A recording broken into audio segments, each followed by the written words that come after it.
A Colorado nursing home makes national news after it couldn't get the masks it needed to protect staff and elderly residents. Good evening. Thanks for joining us. I'm Jason Grenauer. And I'm Jacqueline Allen. FEMA was being blamed for scooping up personal protective equipment. Now that agency is firing back, and Denver 7's Sloan Dickey is in the eastern Colorado town of Brush at the nursing home devastated by COVID-19.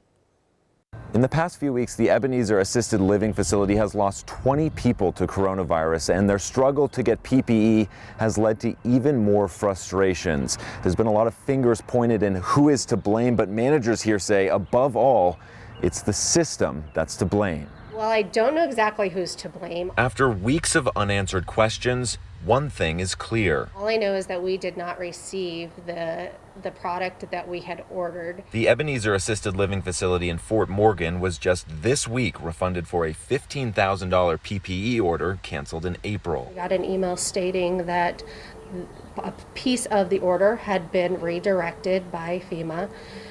We still did not receive the other big chunk of our order.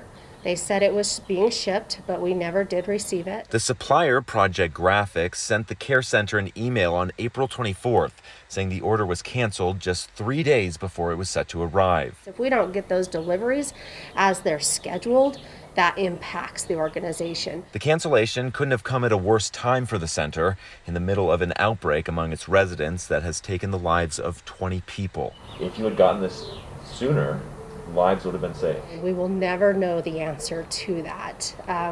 We have had deaths in our community, and more than we would have ever imagined could have been possible. In the email, Project Graphics blamed FEMA, saying the order was, quote, redirected for emergency countervention. We have not heard back from the company, but FEMA vehemently denies the claim. It's completely untrue. It's actually an absurd notion that we're actually taking or seizing PPE. After reaching out to Corey Gardner's office, they say they finally got that refund from the company, but the human toll is already done.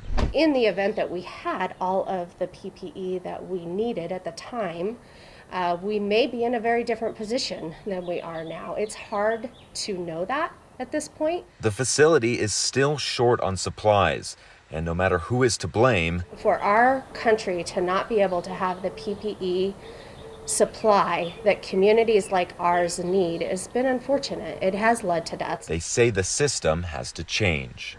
Managers here say they are still short on thousands of gowns, masks, and disinfectant wipes as coronavirus continues its grip here in Morgan County.